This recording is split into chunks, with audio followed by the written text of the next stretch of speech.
È meglio investire in un binocolo di alta qualità o in uno spotting scope?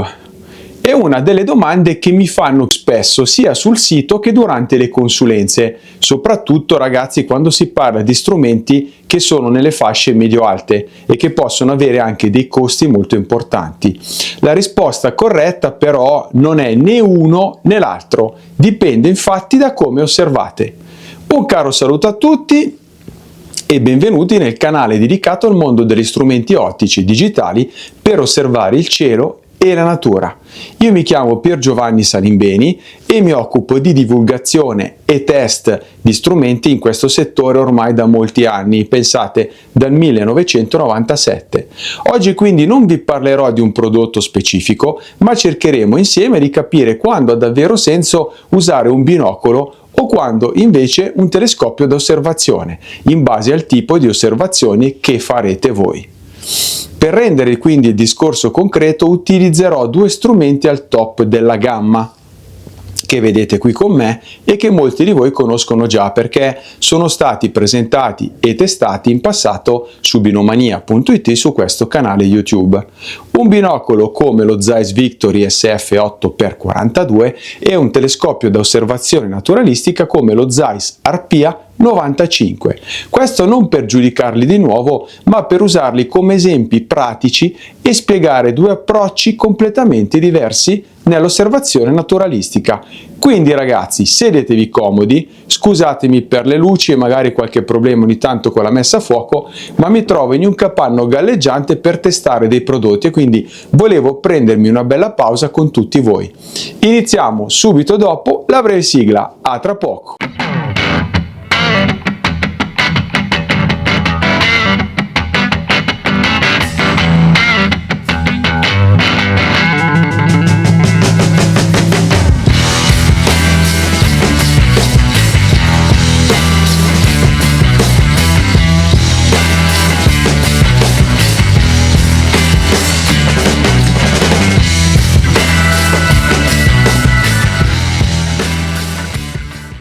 La cosa importante da chiarire subito è questa: binocolo e telescopio di osservazione non sono alternative dirette, non è che uno sia meglio dell'altro in senso assoluto, sono strumenti infatti pensati per esperienze di osservazione diverse e il problema nasce quando li si sceglie guardando soltanto i numeri o il prezzo, senza ragionare su come verranno poi utilizzati veramente. In questo video quindi vi parlerò di come cambia l'esperienza di osservazione, quando il binocolo è realmente superiore, quando invece il telescopio di osservazione diventa indispensabile e soprattutto degli errori più comuni che vedo fare sul campo dai neofiti.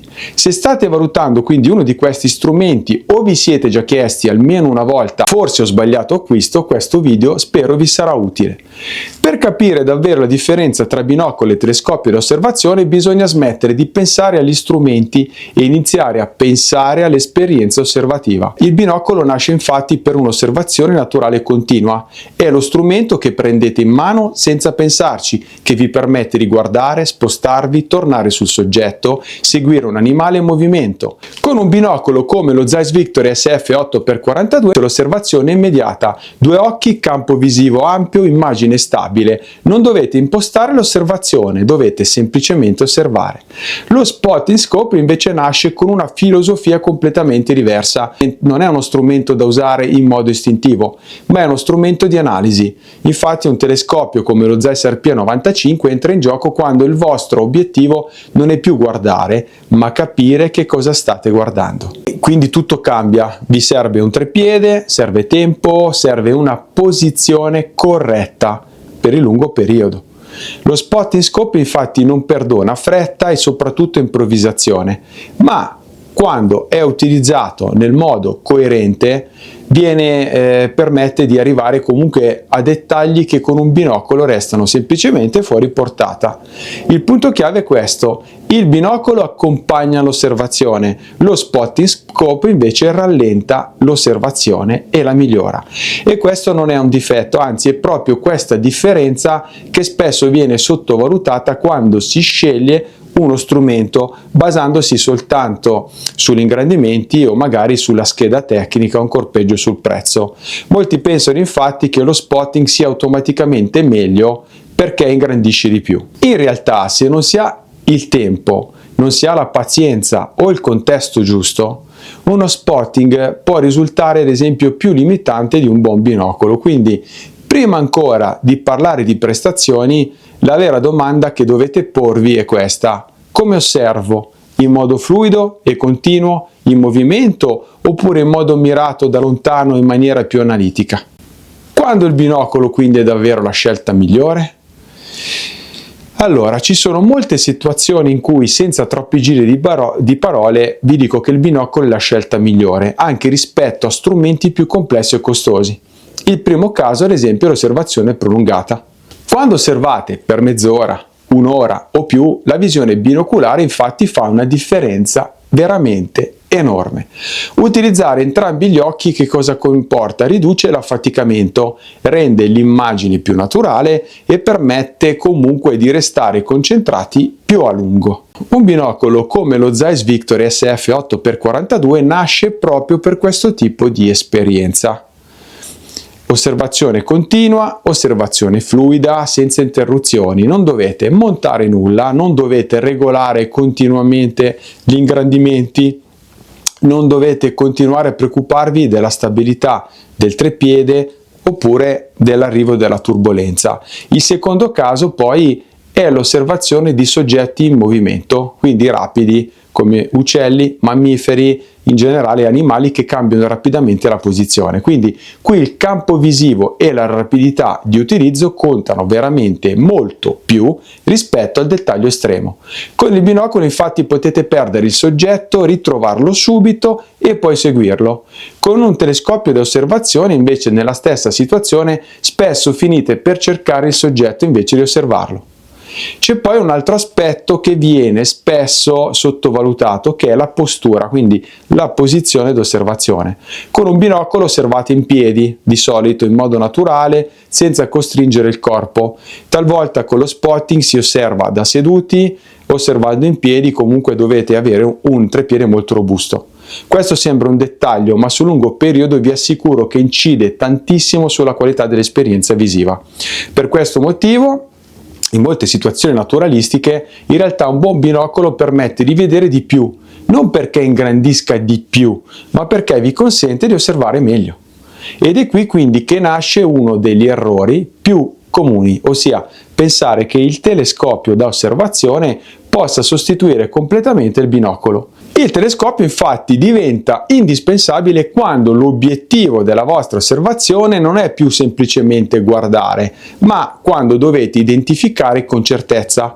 Parliamo quindi di grandi distanze, di soggetti fermi o poco mobili, dettagli fini, piumaggi, particolari morfologici, elementi che servono per una determinazione molto corretta e precisa. In questi casi il maggiore ingrandimento, in questo caso arriviamo a 70x, non è un vezzo, ma è un vero e proprio strumento di lavoro. Lo spot and scope infatti permette di isolare il soggetto, di studiarlo con calma e confermare ciò che con il binocolo può restare magari un'ipotesi.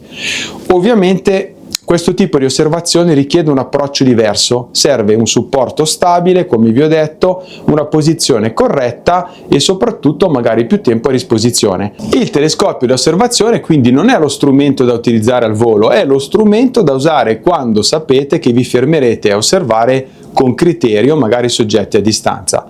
C'è poi un altro aspetto importante che è la gestione della distanza del soggetto. In ambienti aperti, infatti, come zone umide, montagne o ampi spazi agricoli, lo spotting scope consente di osservare senza avvicinarsi troppo, riducendo il disturbo per la fauna e magari migliorando anche la vostra qualità da fotografo naturalista. Questo però è fondamentale dirlo chiaramente: il telescopio dà il meglio soltanto se viene utilizzato nel modo corretto. Senza un treppiede adeguato, senza una postura corretta, senza un minimo di esperienza, il rischio poi in realtà è quello di ottenere un'immagine meno sfruttabile rispetto a quanto ci si possa aspettare.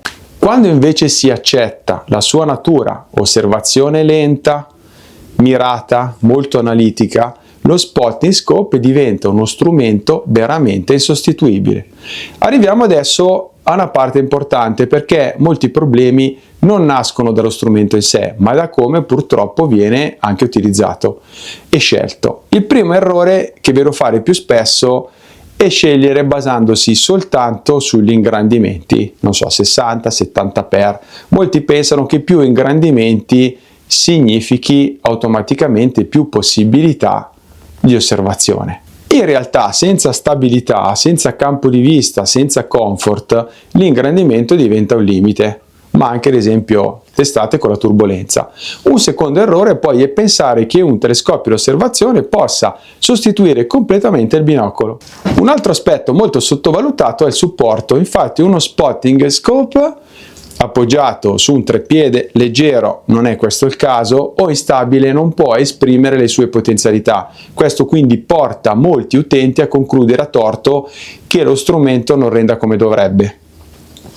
C'è poi anche un errore più sottile, che però è molto comune: non adattare lo strumento al proprio modo di osservare.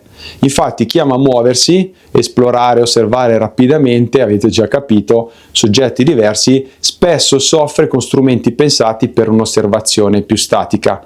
Al contrario, invece, chi osserva da postazione fissa, come oggi qui dal capanno, e pretende tutto da un binocolo, prima o poi va a scontrarsi con i suoi limiti. Il punto quindi è questo: non esiste lo strumento perfetto in assoluto, esiste in realtà lo strumento più adatto a come osservate voi. Arrivati quindi a questo punto, la cosa più importante da portarsi a casa non è quale strumento sia migliore, ragazzi, ma quale sia più adatto al vostro modo di osservare. Quindi se amate un'osservazione fluida, naturale, continua, se vi muovete molto e seguite soggetti dinamici, un buon binocolo resta spesso lo strumento principale da acquistare e utilizzare. Se invece osservate da postazioni fisse a grandissima distanza e avete bisogno di confermare dettagli precisi, lo spotting scope diventa senz'altro uno strumento indispensabile.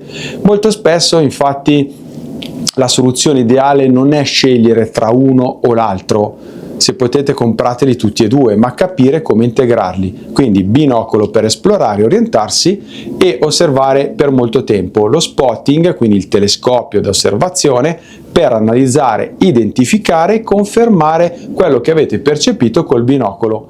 Quello che vi consiglio sempre è di evitare scelte basate solo su numeri o sulle schede tecniche, o magari sul consiglio del commerciante che ha solo un telescopio in casa o dell'ambassador che deve presentare solo quel prodotto. Infatti gli strumenti ottici vanno pensati in funzione dell'uso reale, del tempo che dedicate all'osservazione e del contesto in cui operate.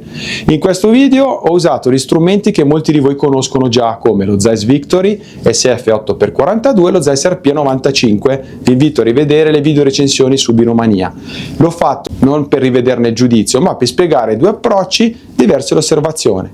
Nei prossimi video, ragazzi, continuerò su questa linea, affiancando alle recensioni anche contenuti più divulgativi per aiutarvi a fare scelte più consapevoli e a utilizzare meglio gli strumenti che già avete. Se questo tipo di contenuti vi è utile, ragazzi, fatemelo sapere. Se non siete iscritti, iscrivetevi. Se possibile, visto che è gratuito, vi aspetto anche su binomania.it, sul foro di Binomania, sul gruppo Tutto, ma proprio tutto sui binocoli. Vi ricordo inoltre la parte in abbonamento su binomania.it che si chiama Binomania Inside. In essa troverete tutto il dietro le quinte che porta a una recensione, comparativi, dubbi, indiscrezioni, anteprime e tanto altro ancora, per una cifra che è pari a circa un caffè a settimana. Insomma, come se lo beveste insieme qui con me. Trovate tutto qui sotto in descrizione. Scusatemi anche per la location, l'illuminazione, se ogni tanto guardavo il display, perché purtroppo la macchina con questa poca luce sta perdendo il fuoco. Oggi vi saluto, per oggi è tutto e come sempre grazie per l'attenzione. Un caro saluto a tutti da Pier Giovanni Salimbeni. Ciao ragazzi!